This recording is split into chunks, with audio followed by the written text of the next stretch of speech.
Welcome to the Outwitting Statistics in Search of a Better Business podcast. Were you aware that nearly 19% of all entrepreneurs fail within their first year of business? By year 5, nearly 50% have faltered, and at year 10, nearly 65% of all businesses will have failed needlessly. My name is Craig Bond. I am the CEO and owner of Elite Results Marketing, and on our podcast, we are going to interview highly successful entrepreneurs that have generated multiple 6 figures, if not 7 figures and beyond. And we're going to unpack their habits, their mindsets, their strategies that have allowed them to beat these statistics and against all odds, create a highly successful business. So sit back, relax, get ready to learn, and enjoy today's episode. Welcome back to another episode of Outwitting Statistics in Search of a Better Business, where we unpack the hacks, tips, tricks, mindsets of successful business owners so that we can understand how we ourselves can beat the statistics going under in business. Today I'm joined by an amazing guest. He is co-owner of GCS Glass Mirror, Mr. Chance Forman. Incredibly excited to have him on the podcast.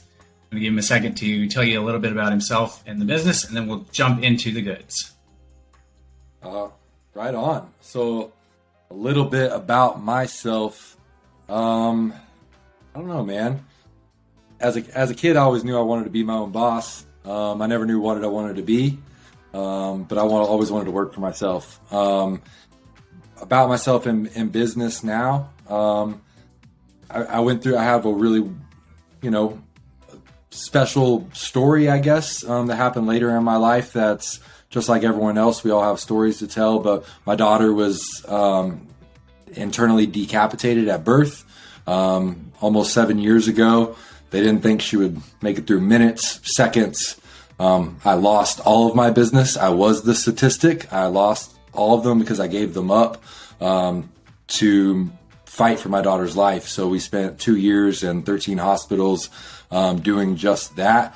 And since she's been born, we've lived in seven places in 4 states. And so we've been all around and settled in. And I've never let that be the reason that I can't still be the businessman that I've wanted to be, but always tried to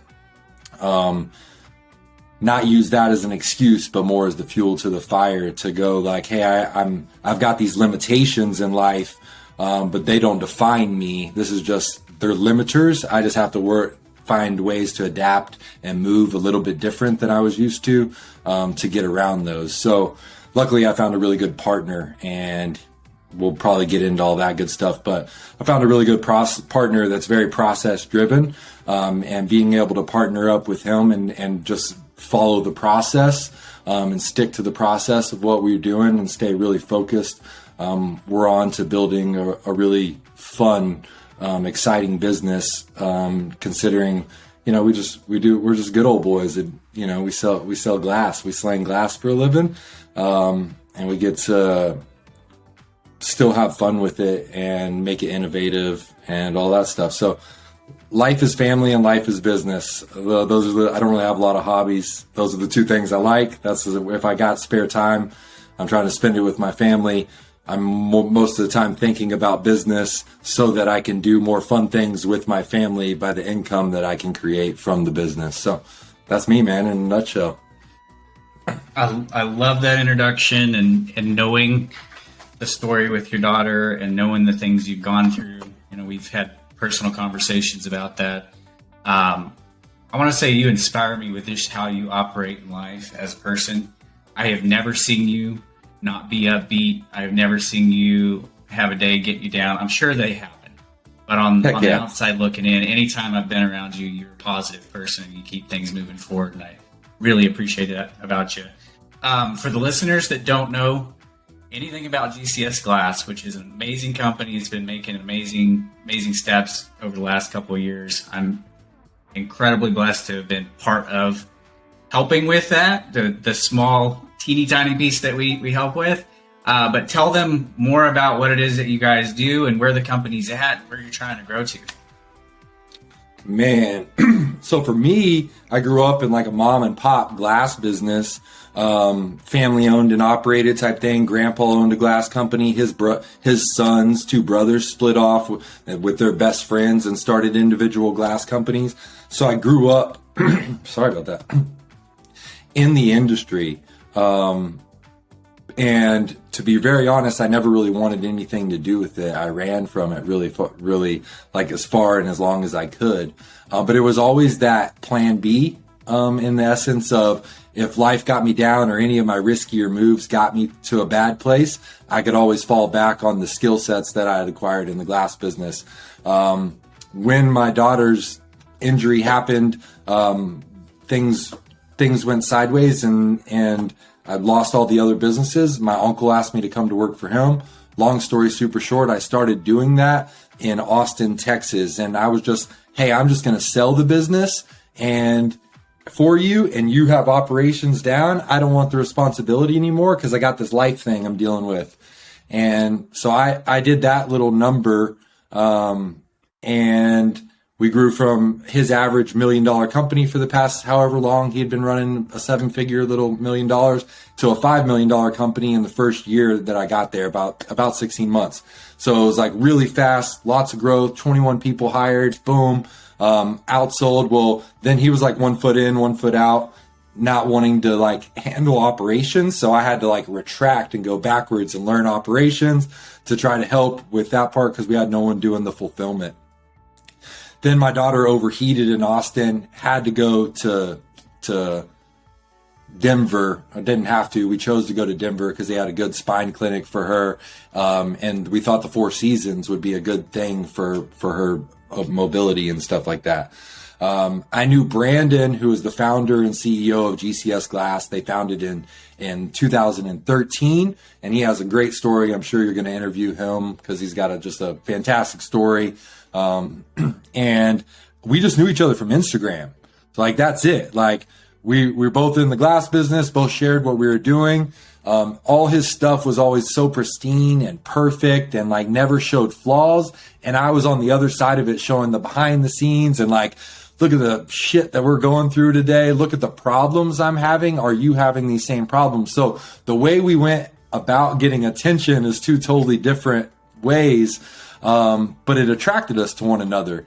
And so I knew I was moving to Denver. I had seen that he had opened up a location. They weren't really marketing it a lot, but I had seen that he had started a newer spot in Denver. And so I'm like, hey man, I'm moving to Denver. I don't know if I'm going to start my own thing, but I figured maybe we could work something out and I could come sell for you guys. So went to Denver, moved the family up there. Daughter's doing great, gets in a good thing, and I start selling for Denver. I 3X the company in the first year that I get there. So we knew we were on to something, right? And now the difference between Austin and Denver for me was GCS. GCS had the operations and the man on the ground handling it.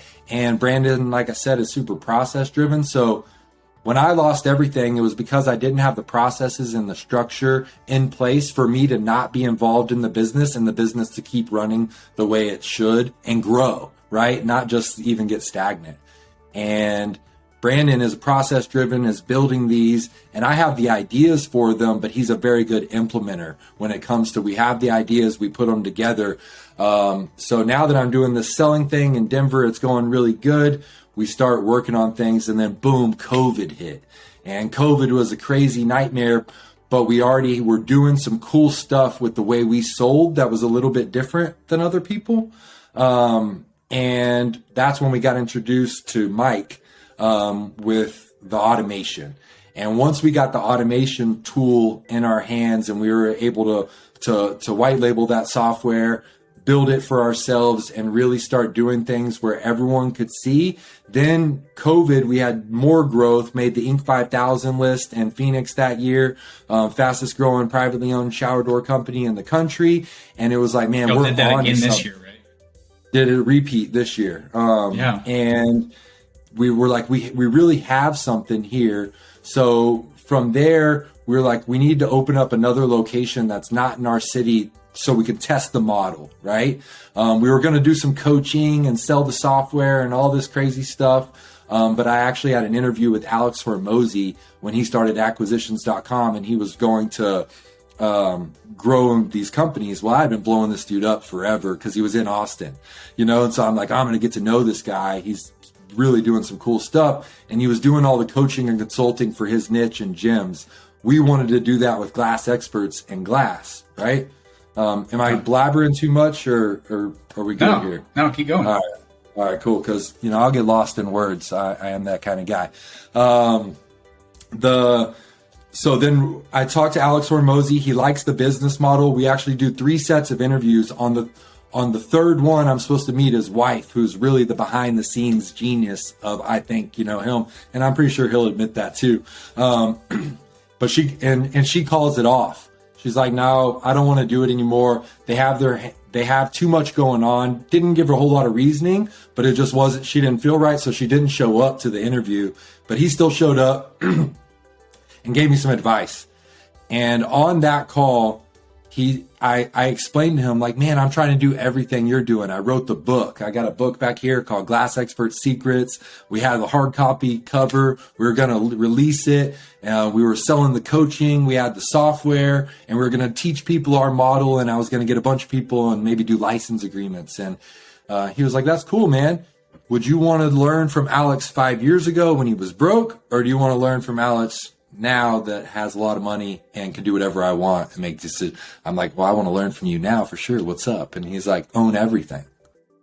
Get really good at what you're good at. Own everything. You don't have to own the whole thing, but own everything to where you get the buying power, the branding power, all of it in one house. Focus on one thing, become the man. You're not a software company. Don't sell software. Get the run from it. You're not a marketing company. Don't sell marketing. Don't do that. You are a custom glass company. And what it seems to me like is you guys have got a really good system to sell and market and put people that have chaotic functioning operational businesses in the business. You could just put them into your system, sell the market, fill their schedule for them, and they get to run as a GCS Glass, and you can divvy up the ownership. And I thought it was such a good idea, pitched it to Brandon, and we've kind of just been hyper focused. So we started New York.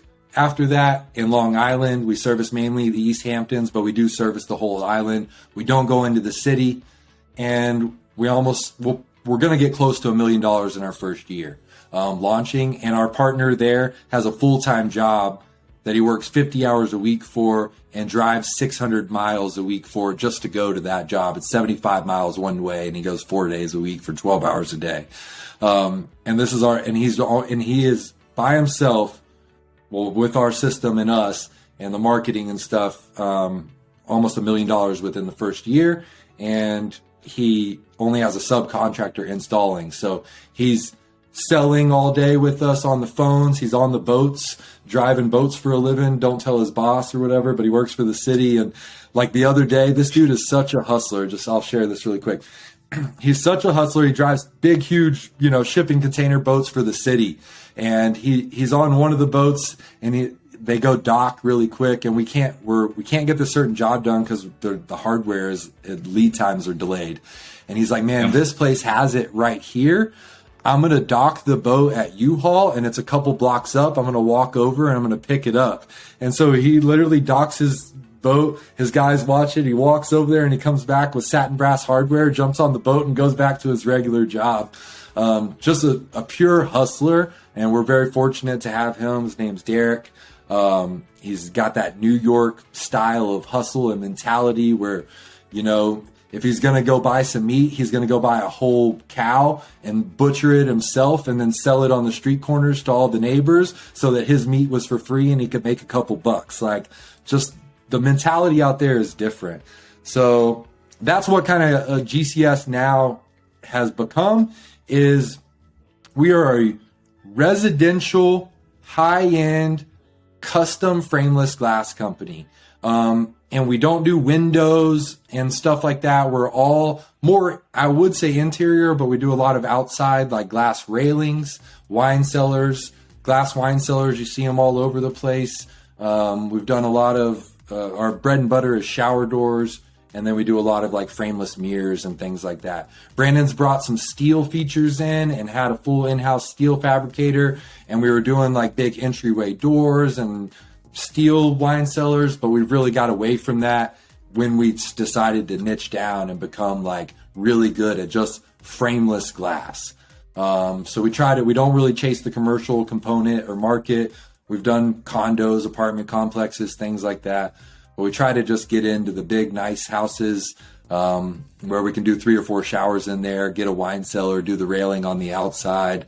That would be a great project for GCS. And I think that's what we're known for if you check us out on Instagram and stuff like that.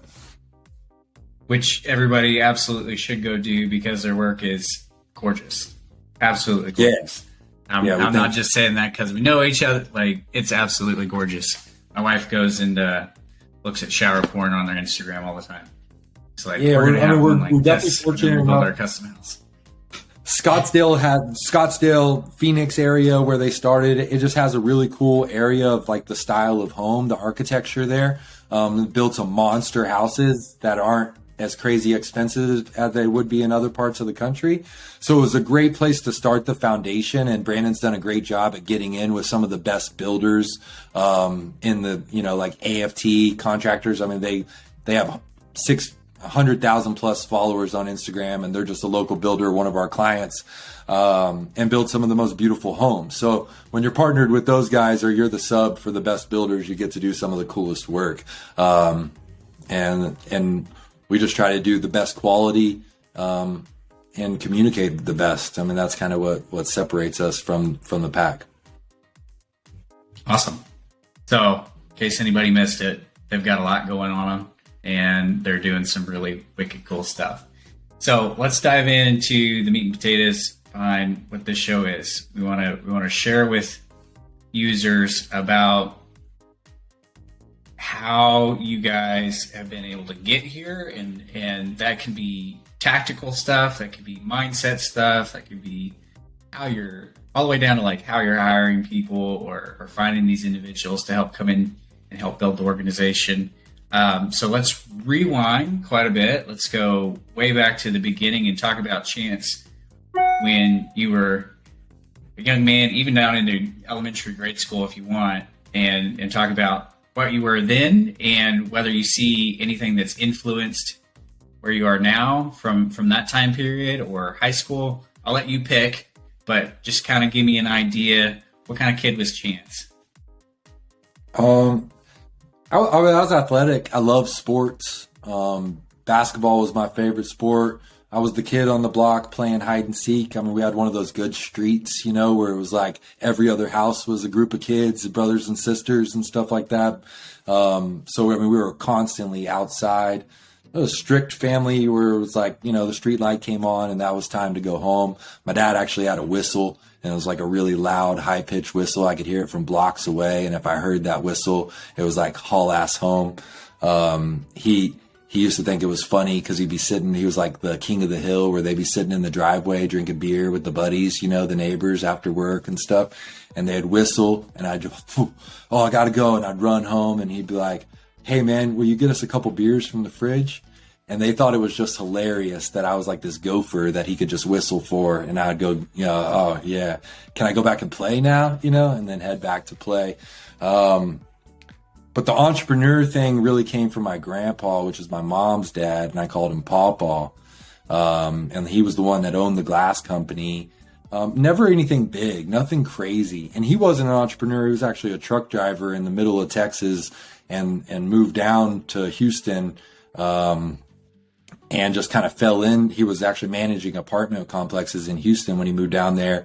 And one of his best friends owned a glass company. And he went to work for them on the side. And that's kind of what got him into the business. And then he taught his 2 sons. My mom is, like I said, so it wasn't my mom, my uncles. My family didn't do it directly like my dad didn't or anything like that. But he was the one that then he bought the Harry's glass from Harry way back in 1970. And so him owning that glass company is what made me knew I wanted to always work for myself. We were lower middle class, not poor by any means compared to a lot of the poverty or anything like that, but lower middle class. Like, it was hard to make it ends meet a lot of times. My dad had fell and hurt his back, and broke his back at the power plants. My mom was a hairdresser. So once he couldn't work at the power plants, is what you did for good blue collar money where we lived in Pasadena, Texas. That kind of put us in a snag. And I noticed them always talking about money all the time. And I'm like, well, how do you get money? What's money? Like, I can get money. You can't pay the rent. Like, how can I contribute? Here's the piggy bank. Can you pay the bills with this? Yeah. And my mom tells that story all the time, that I overheard them arguing, and I go and bring that. I don't technically remember doing it, but that's who I was. We were lower.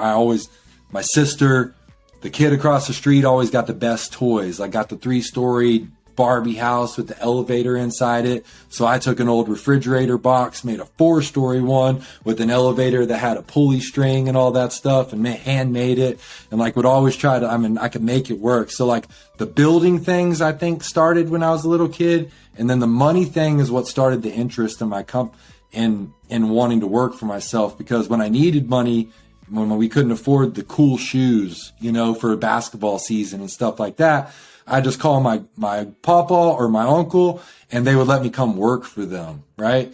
And that work didn't really mean much but going and riding around and sweeping shop floors when I'm an elementary school, a little kid.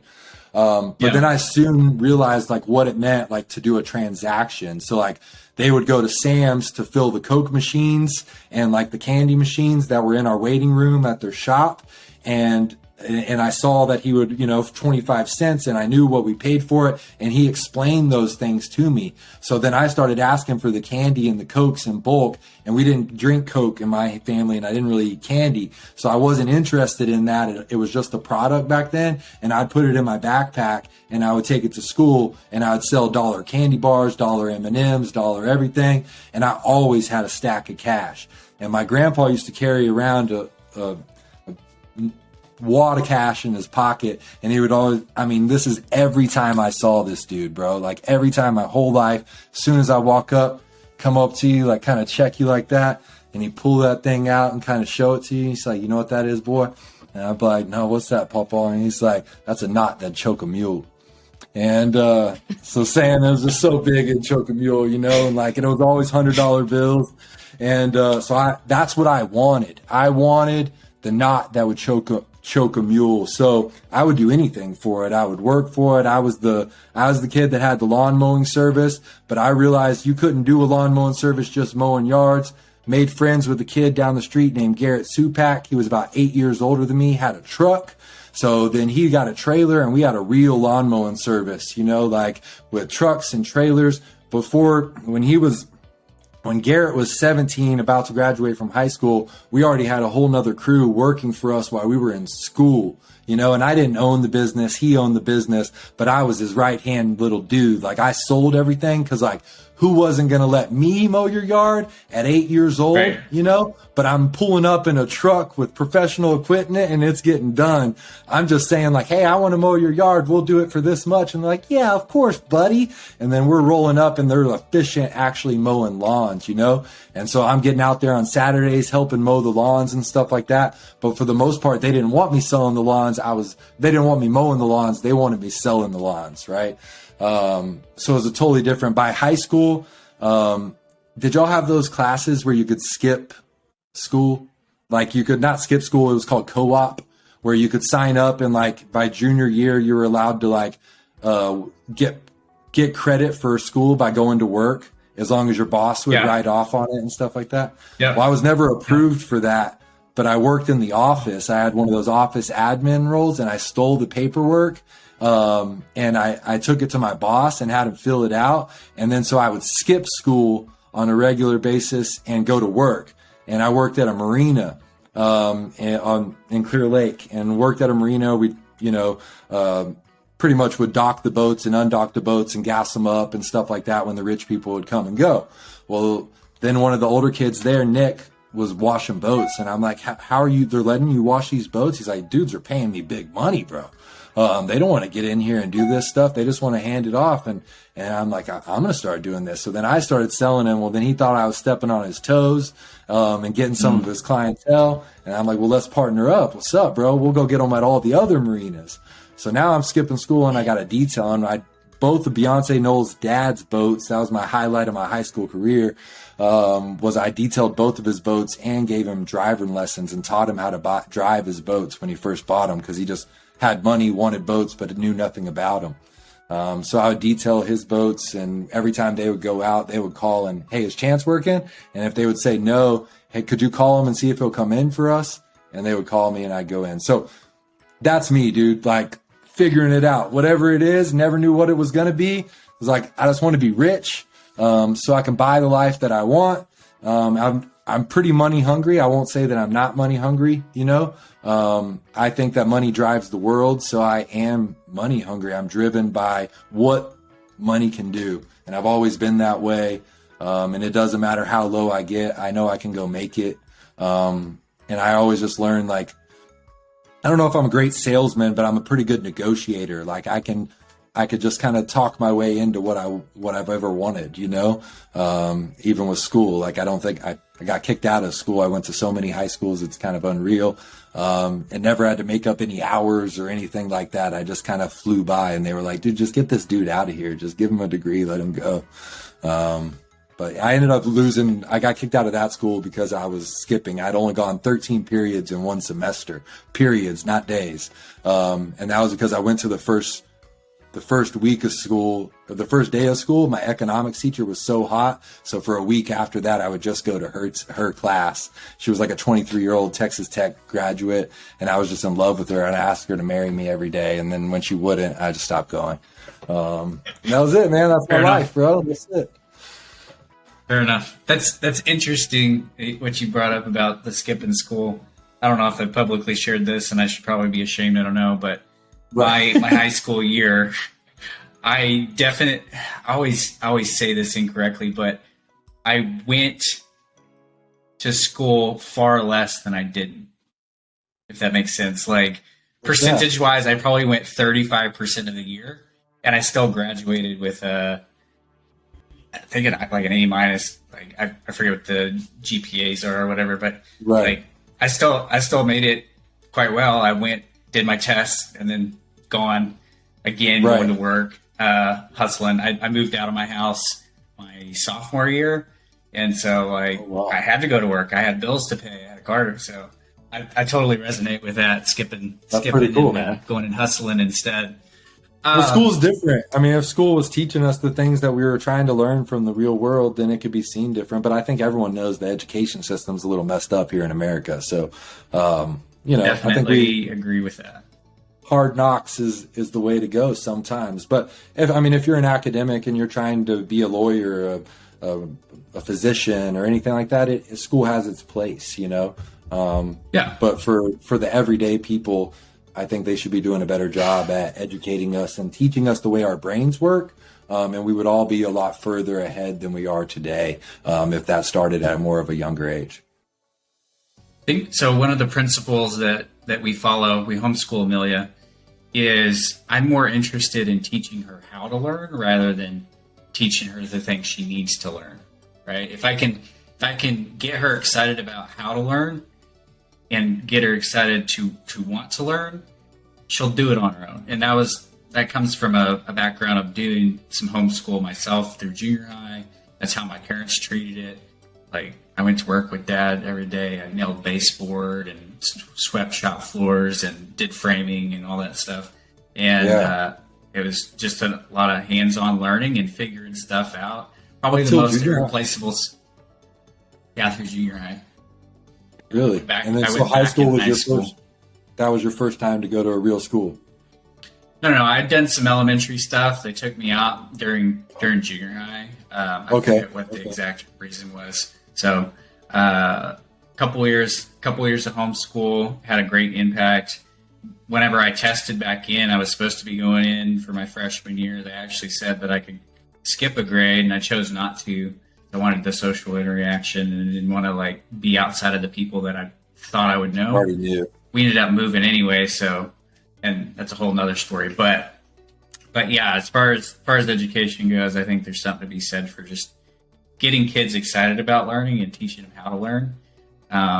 The factor that you can't, it's really difficult to find in people. I think you might probably agree, since you own a business and you employ people, is what we call FitFo.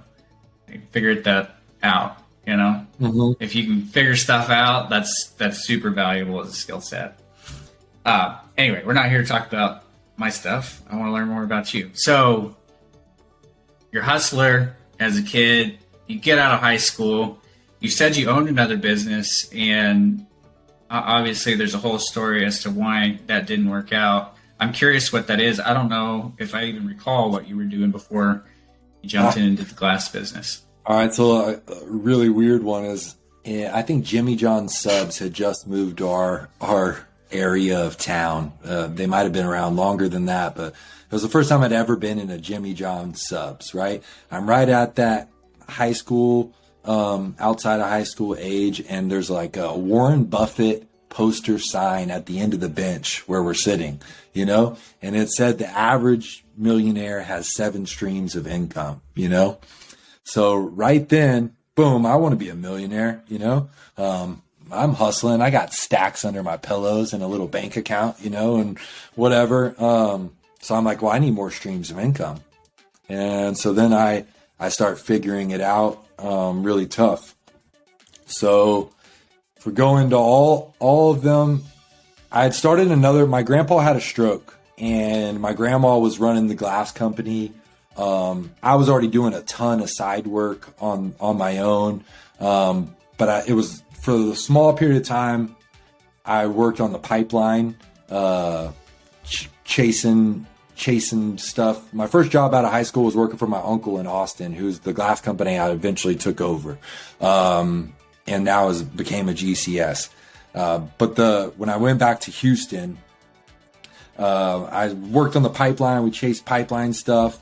And then from there, I was like, I'm tired of chasing stuff around. I want something local. And I started working for this commercial glass company. It was a small mom and pop, but the hurricane had just happened. And so he got to grow through the union. He had a lot of contracts in certain high rises in downtown Houston. And so he grew real fast. I went to work for the dude. Hated working for his son, who was my foreman, and quit. Well, then his son would always call me back, and I quit, was doing side jobs, started my first business as taking over my grandpa's company. I let my grandma retire. Grandpa was already at home because he had the stroke. And then that guy, the son, kept calling me to borrow money because he had these bigger projects and was just cash poor.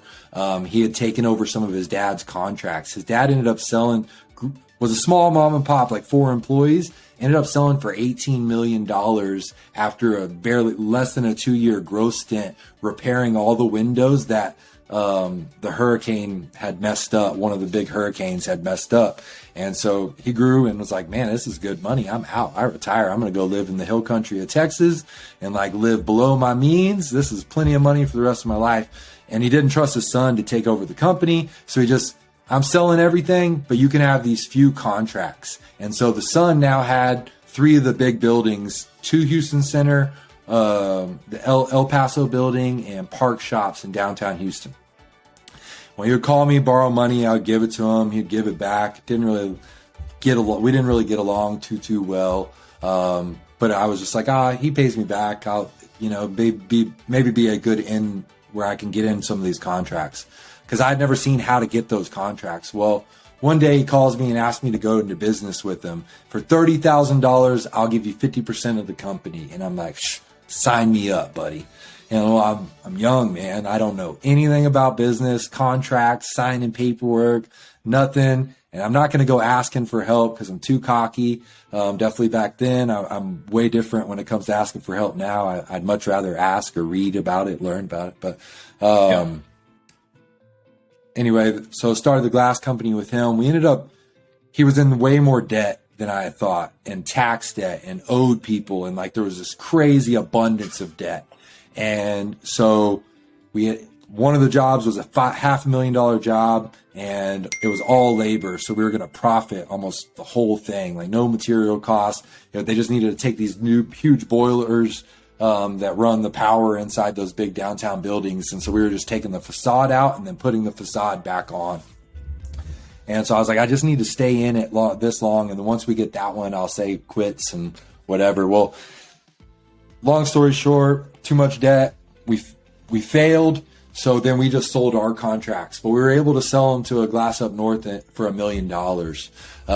And we were in so much debt that I didn't get to walk away with hardly anything, but it got us out of all that stuff. And I had a good little chunk of change. So then from that point, I'm like, what's next? What am I going to do? I don't really want to do glass. Everyone I know does glass, but they're not rich. And I'm trying to get super rich. So, from there, to be really honest, I started coming to the West Coast and I got into the cannabis industry. And we started buying lots, or not buying, but learned how to grow, got into the North with some buddies of mine, got into a property, started buying properties, and we were trying to grow. Marlboro, big Nestle, big players were buying properties through different LLCs and stuff like that, but like huge allotments up there. And this is way back in the day. I can't probably, 2010 or so, like that. So still, it was all medicinal back then, not recreational till 2016, and started building up that business. It was a really gray area and hard to play in, because it was legal in the state, but not legally federally. So like, it was really hard. So I'm like, what can I do outside of this that I can grow now until this becomes federally legal or has less gray lines?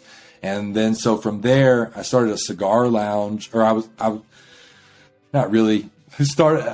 was flipping stuff. So we were going to garage sales and we were buying like, not just pieces of the garage sales, like Gary Vee style stuff. Like, I would go and say, hey, if I bought your whole garage sale for $500 right now, would you take it? $1,500, depending on what the allotment was. And I would just get abundance of stuff. I started flipping houses and stuff like that because I had this company called Last Chance Services, which is what I ran my old glass side jobs through. But it was just, I would hang flat screen TVs is where it came from. Post on Craigslist, hang flat screen TVs. It was 4 screws, hook them to the back of the TV. I could hang them. I could be in and out in less than 30 minutes. And I would charge $400 or $500 a pop back in the day to hang flat screen TVs and post on Craigslist. Well, that was Last Chance Services, started a glass company. I'll try to fast forward this because it gets elaborate. But from the flipping stuff with the garage sales, I was flipping this one house and it was in the perfect side of town for garage sales. There were so many thrift stores and flea markets and stuff like that. And it had no zoning on the house and it had a detached garage. So instead of flipping the house, I moved in a buddy and told him, hey, you're going to run our thrift business out of this thing. And so we would go garage sailing all week. We'd fill up this garage and him and his wife would pull out all the stuff, pop out tents, and we had great signage, and we would run this thrift business like a garage sale, but it was open Thursday, Friday, Saturday, and Sunday, from sun up to sundown. And it was more of a business, and it did pretty well and it produced a lot of cash. Well, then I wanted to open a real thrift store. My stepdad was a cop. He was trying to retire. And I'm like, you need to run this resale shop, Second Chance Goods, and that's what it was going to be called. And he goes, I don't want to do that. And I'm like, well, what do you want to do? He wanted to do cigars. We wanted to do liquor at first, but we decided on cigars. So then I started flying around the country, checking out cigar bars and figuring out, and we started a cigar lounge. It was called the Man Cave Cigar Lounge. There's still an Instagram if you want to go check it out. The Man Cave is what it was, but I never deleted it. We grew up a great following on Instagram. I think it had 20,000 followers in Instagram back before people had followers, It still probably has a few thousand or whatever. But then I was in the cigar lounge. I did it totally different than everyone else. We did 1 part retail, 1 part lounge.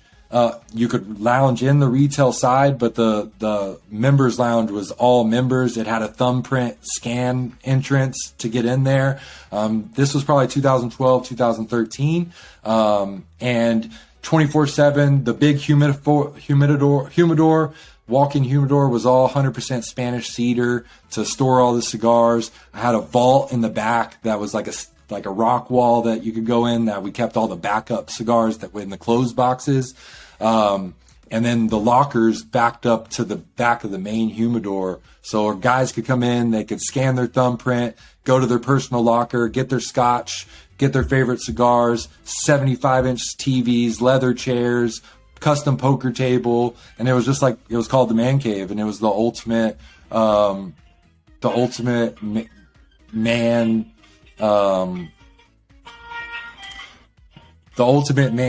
hangout. Sorry, my wife just brought me a sandwich and she was on hold or something, so apologize for that. No worries. And then from there, it was doing pretty good. We were growing it. I had people try to buy it for 7 figures within the first 6 months of opening it. So I knew I was onto something, and I was going to build the McDonald's of these cigar lounges, right? Some place in Puerto Rico copied us. A place in Kentucky copied us. Like, people were copying my logo. They were flying to our place and copying our look and our feel. And so I was trying to get trademarked of that.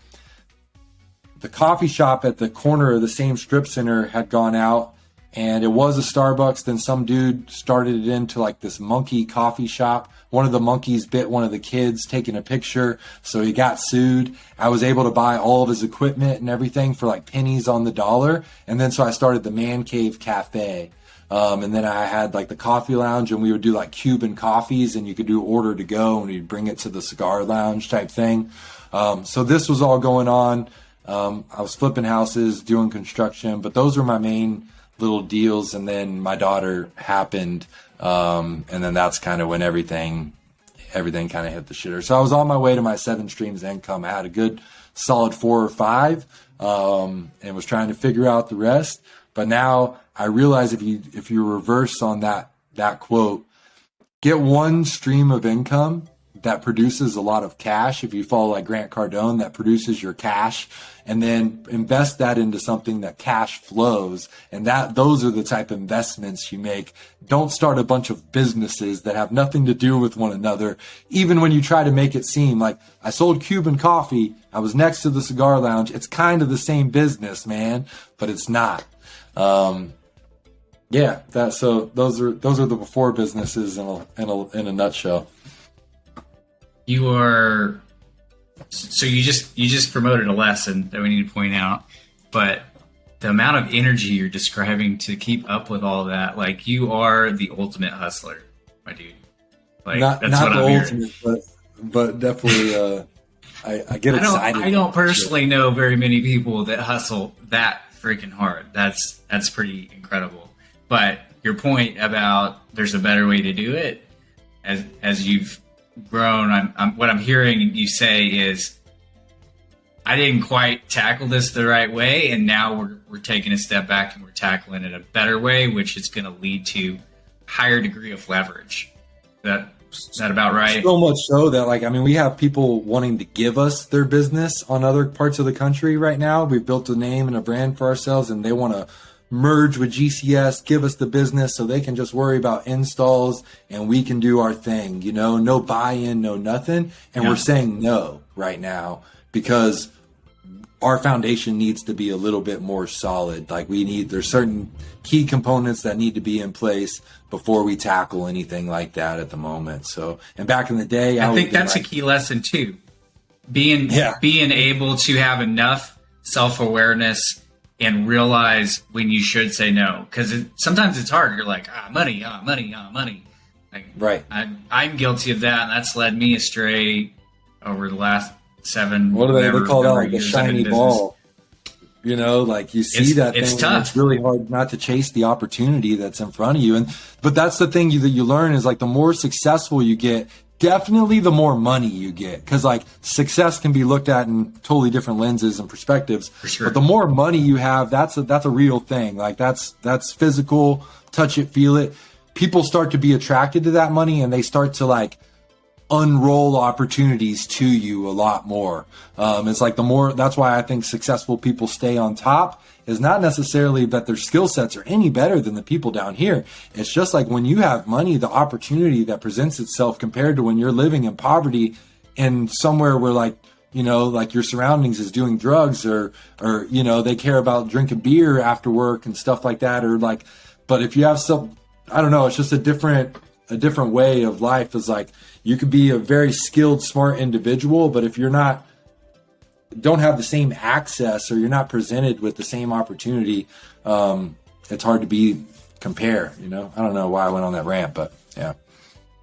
Well, you actually brought up some things that I'm curious about with you that I don't think has ever come up in our personal conversations. There are people out there that say they want success and whatever, but then when you look around at their actions, they are the guys that are spending more of their time watching the football or drinking the beer or whatever. Versus every time I'm talking to you, you're like, how do we make this better? How do we do this to improve your business? Like, I see the amount of focus. I'm curious, what does a day look like for you, like start to finish, and how are you placing your focus and your time throughout the day? And you, interestingly, are like me, where you have a family. Some of the other people I've interviewed, not necessarily been the focus. I'm curious, how do you manage that balance too? Because that's a critical aspect, I think. I think that that word could be toxic, is balance. Yeah. Right? I think that a lot of people like to use that, like there's this perfectly equivalent balance, like we can go get on a fucking seesaw, and like you're gonna hold your whole weight, and we're just gonna sit there and balance. It's like, it's misleading.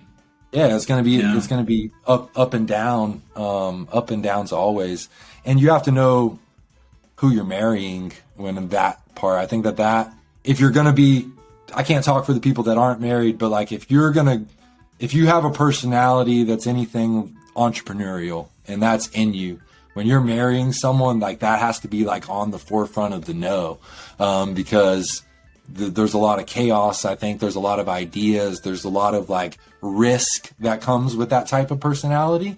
So you have to have someone on the other half that's okay with that. And it's not going to be this hard thing. For me, this is very new to us. We're now in a new state. We're out I live in Carmel, California. So we have no location out here, but luckily I've built a business that I can run from here, and I can even grow from here. But my wife's father, and I'm gonna throw some of her personal information. My wife's father was a private jet pilot for a rich people, right? Like they own the plane. He's their private pilot, flies for them, and that's what he did for a living in her childhood.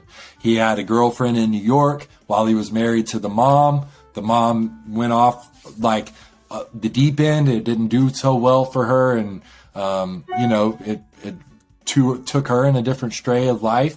And my wife always says, like, now, before we got married and we were just dating, before the kids, before our oldest daughter, was like, I was always on the move. I was on an airplane. I would sometimes, if I couldn't catch a flight and I needed my truck, I would just stay up and drink coffee, and I would drive from the West Coast to Texas, like in a straight shot, just stop at the restroom and, 36 hours straight, just run. And, had the energy for that shit back then. But I was always on the move, and she knew that was what it was going to be like, as I was going to be on the move. Then once my daughter came, we gave up everything, and I gave up 2 years of my life too. But now I used to be the voice, and now my wife has gotten a lot more boisterous. She's good at talking to the doctors and stuff like that. So she can handle a lot of that part, and I was able to go back to work. My day-to-day life is always business and always hustle. Like I said in the beginning, I'm trying to make money so I can spend time with my family. I'm also trying to build a business that, even if I'm not sitting in front of a computer or in the actual shop, that I can still be very, very productive for my business. Like my insights, my thoughts, my everyday conversations with people like you, that the little things I'm going to pick up from that and be able to bring it back to the business is a part of what I feel like a lot of entrepreneurs are supposed to do, a lot of the business leaders are supposed to do. And even though I don't claim to be CEO of GCS Glass, because Brandon is our CEO, I'm more, I'd say, business development. I think I title myself managing partner these days. But he's just a better executor. So he's our CEO style person. I live in the future. I used to live and breathe this stuff, so it didn't really matter. Like, go till midnight. If I didn't need to sleep, I'd stay up. I was like, hustle grind and used to think that bragging about how much and how hard you were working, this is still glass days, like in the new age, just a couple years ago. And I thought that was like, you're supposed to be proud.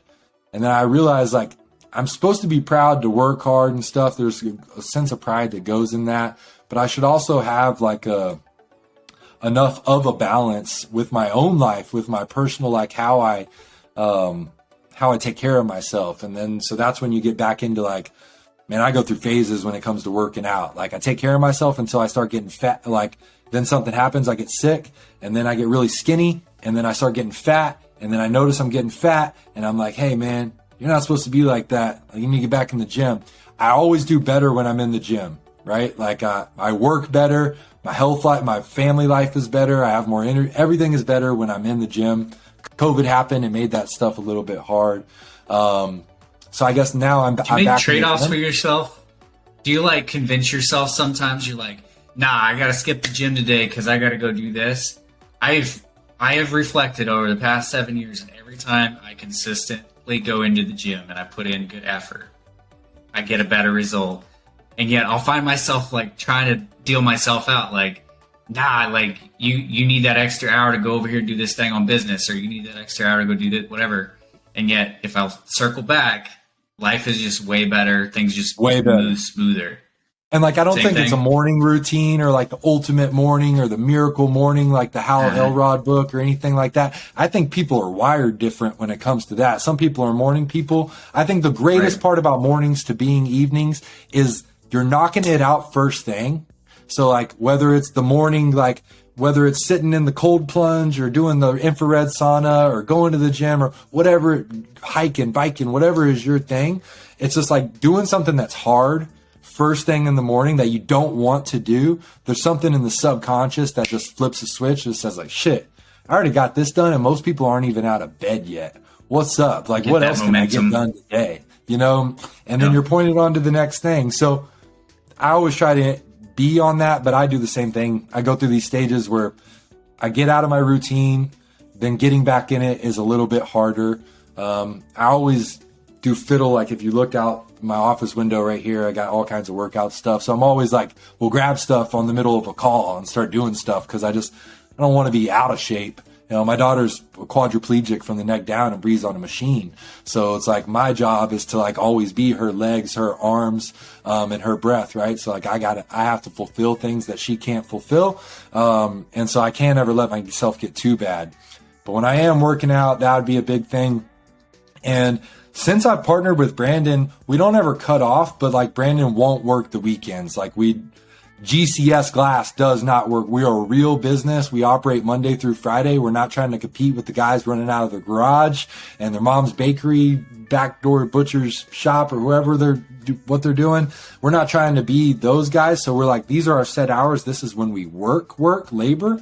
And then outside of that, we don't work unless it's just like a super special occasion where we're trying to help a builder hit a deadline or something random like that. But even that would be super rare. So and then he instilled that in the partner in Denver, Tom, where Tom never works weekends. So from day one, even as a small company, never worked weekends. So when I got there, I'm like, bro, I work 7 days a week. Like I have no hobbies. What do you mean you don't work the week? Like that's 100, like almost a third of the year people give up whenever they could compete again. Like if you broke it into like, you got 7 days in a week, you got 365 days, it's like 112 days or something. That's the weekend, right? 108 days, 104, right? 104.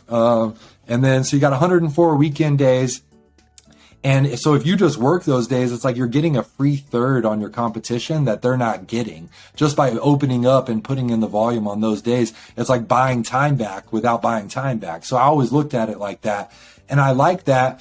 And we always talk about opening up 7 days a week and just rotating different, like getting weekend crews, you know, that their job is that or whatever. And how much of a leg up you could get on the competition. Cause I think you have to think different like that. But since I started partnering with them, I don't work weekends. I work in my head and I do my entrepreneurial work, and I'll go down to the office and fiddle on something, and I still read. A bookshelf's on the ground, so it's hard to kind of see at this office, but I read a lot. I've been a lot more into where I read a little less. So my day works like this: is I get up in the morning, first thing I do is go to the gym. Like, I get ready in the dark. I drink my little pre-workout in the dark so I don't wake the family up, and I'm out of here. I hit the gym. I take on my morning meeting in Austin because we're technically on all 4 time zones. So I start like checking in on New York on my way to the gym, handling stuff in our app for with New York customers, calling back customers over there. Then I'm take my morning huddle for Austin with the team over there. Sometimes I miss it here and there just because I don't want to get in the mood sometimes. So I'll skip it if I want to concentrate on a book or something like that.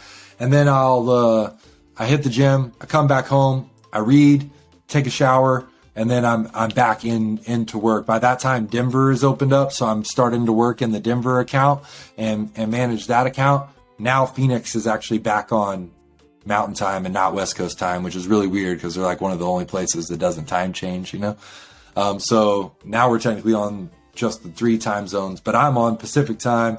So then I'll jump into Phoenix, see what's going on there. And then I'm kind of mashing out all my important stuff in the mornings, setting meetings most of the time for early afternoons.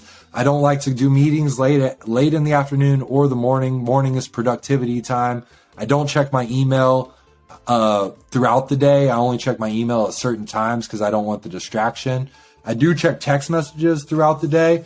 But like if I'm working in an account, I work that account until I'm completed or to a stopping point, and then I move on to my next account. You know, I don't try to juggle a bunch of things at one time because I'm too ADD for that. I'll drop the ball. So I've learned my own queries and kind of made corrections for them. But then by about 2:30 here, I've already been up for doing my thing for like 8 hours. Yeah, the gym was included, but I'm usually like hacking at things there while in between sets and stuff like that. So I've really put in a full day. So 2:30 is 3:30 in Denver time, and that's like closing time. So I can kind of like wrap up like my day-to-day operations, and then I usually go try to take my daughter to play outside or do something like that and like hang out with the kids for a few hours. By about 4:30, I can get back I've already had some ideas of things I needed to work on, and I start planning for the next day. So 4:30 up until dinner time is where I'm like prepping. I do this little thing called the daily. I don't know. This thing has been a game changer, so I'm going to share it. The daily page. It's by Time is Honey. I've done a lot of these calendars and planners, and I've spent well into 6 figures on all the best courses and masterminds and all of that stuff, and been, lured into a bunch of stuff. This one I really, really like. It's just literally the same page every day. You can put your own date at the top. You don't go off a map. So there's no wasted pages, and it hits on all the key points I need it to. So there's a good plug for those people. But that I prep that night, and then we do dinner.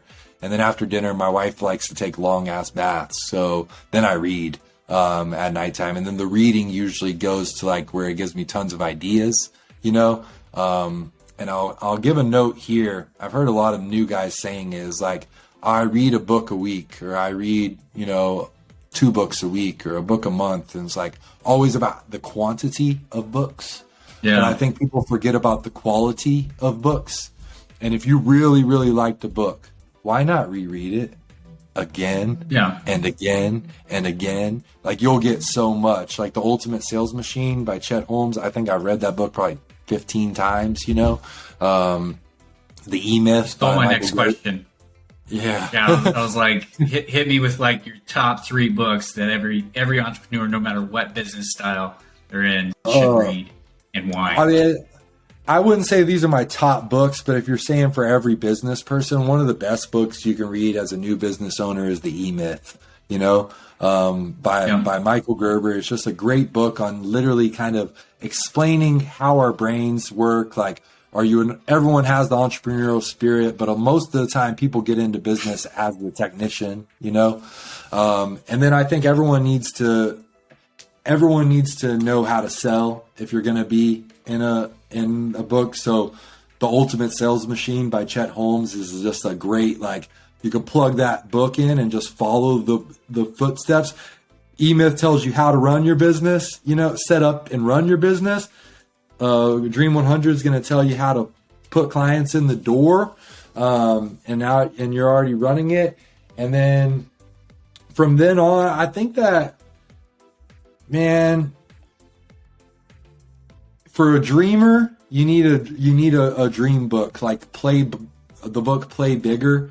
It's about the premise of the book is like about being the category king and becoming the category king in your niche.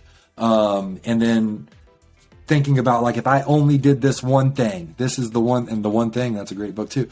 If I only did this one thing, and I went all in, could I be the man? And once you become the man, you're the Coca-Cola of the industry. Even if you can make it up to be the Pepsi.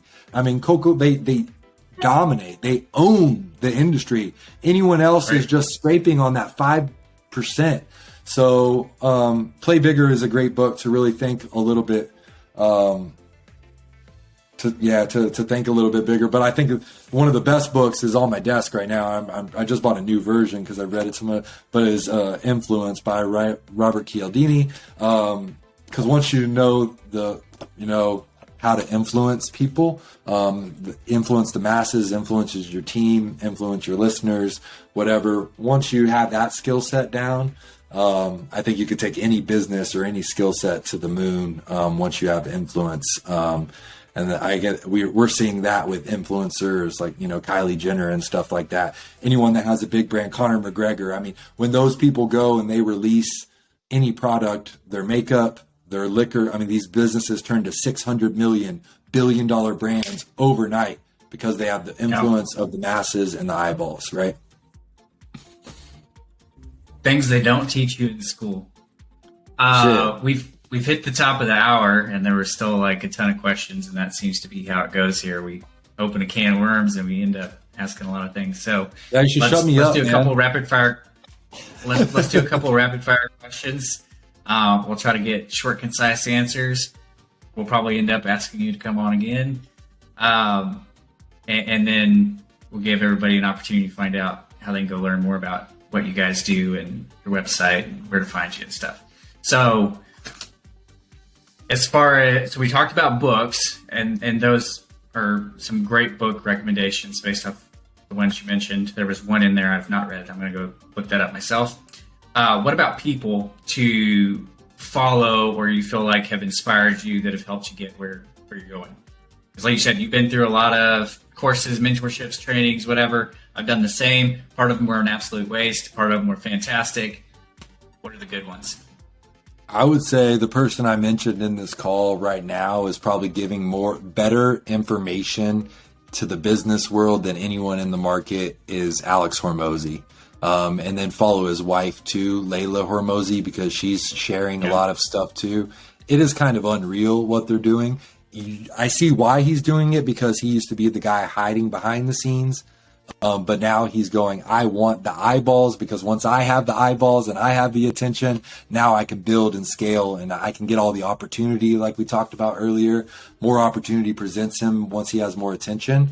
I wouldn't even waste your time on anyone else. Look up Hormozy on any platform and study that dude, because he's just giving away better than any MBA program in the country that you'd pay $50,000 to $100,000 for free. And he's got even courses on his acquisition.com that you can go check out that are free. I will second that suggestion. He's awesome. Tell me what is probably your favorite strategy or process that you guys have discovered and implemented that allows you to sleep at night and know that your business is going to keep rocking?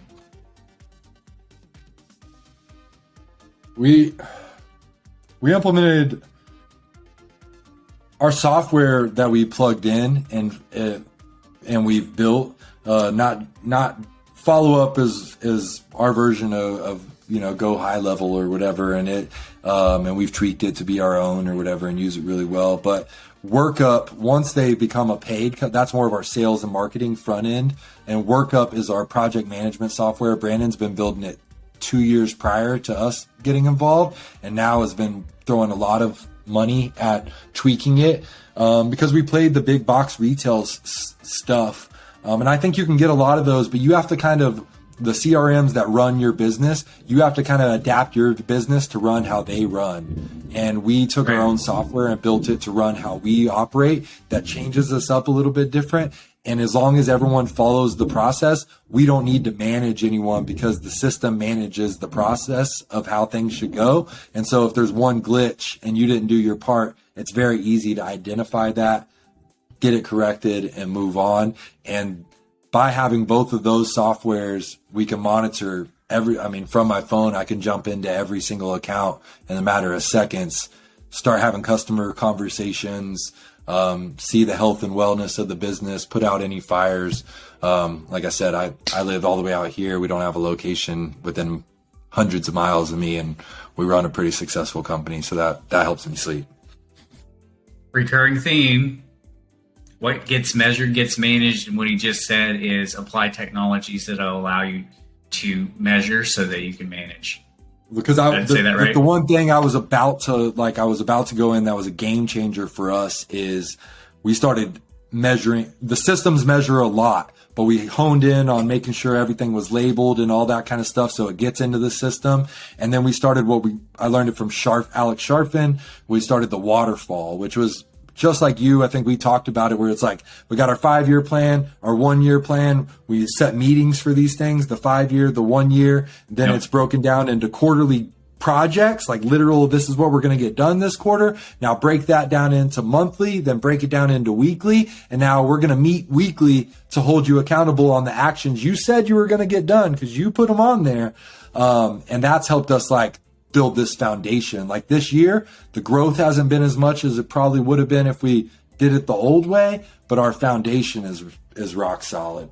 It is getting even better every day. So super proud of that. If you haven't listened to any of the other podcasts, you'll find that this is a recurring theme where entrepreneurs that are successful plan their lives. They don't just allow it to happen to them. They plan their lives. So thank you for reaffirming that point again.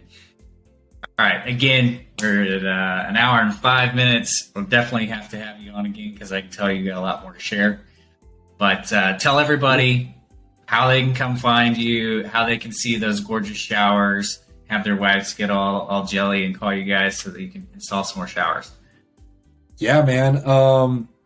I think the best way to get a hold of us is the business, man, because I don't even do personal stuff. I changed our old aims into a personal Instagram, but I don't really post a lot of my stuff over there. So best way to follow us up on me is to check in on the business. And if it's doing good, you'll know I'm doing good. So at GCS_glass on Instagram, GCS Glass and Mirror on YouTube, GCS Glass and Mirror on LinkedIn. LinkedIn is fire lately. I've given no attention to LinkedIn ever, and a lot of people have been pushing us that direction. If you guys aren't on LinkedIn, you should definitely go play the LinkedIn game right now. It's really insane for business opportunities. But yeah, GCS Glass and Mirror everywhere, man. If you want to follow, check out our website, www.gcs.glass. There is no .com because we're cool like that. And then gcsglasspicks.com. If you're not much of a reader, you can get on there and just look at a bunch of pictures of our work and stuff like that, kind of our digital showroom. Awesome. Thank you so much for coming on to the show. We appreciate it. Any closing words? Nah, man. Thanks for having an old, heavy talker like me on, man. I greatly appreciate it. It'll be fun to listen. I got to go hear the other episodes now, see how this thing's turning out for you. So, a lot of congratulations to you on putting this together and staying dedicated to it. I know it's a lot of work. A lot of people say they're going to do it. A lot of people start it. So keep up the good work, man. I can't wait to see where this thing goes for you. Awesome. I appreciate it. I'll catch you later. Later, bro. Hey, this is Craig Bond, the owner of Elite Results Marketing. Did you like today's episode of Outwitting Statistics? We hope that you have enjoyed it and learned as much as we did. If you did, please take time to like and subscribe. If you feel like the information that was shared today would be valuable to another entrepreneur that you know, please take time to share it with them. If you're looking for a digital marketing partner that can help take your business to the next level, grow and increase your online presence, be sure to check out www.eliteresultsmarketing.com. We would be happy to hear from you. Until next time, we'll see you on the next episode. Thanks.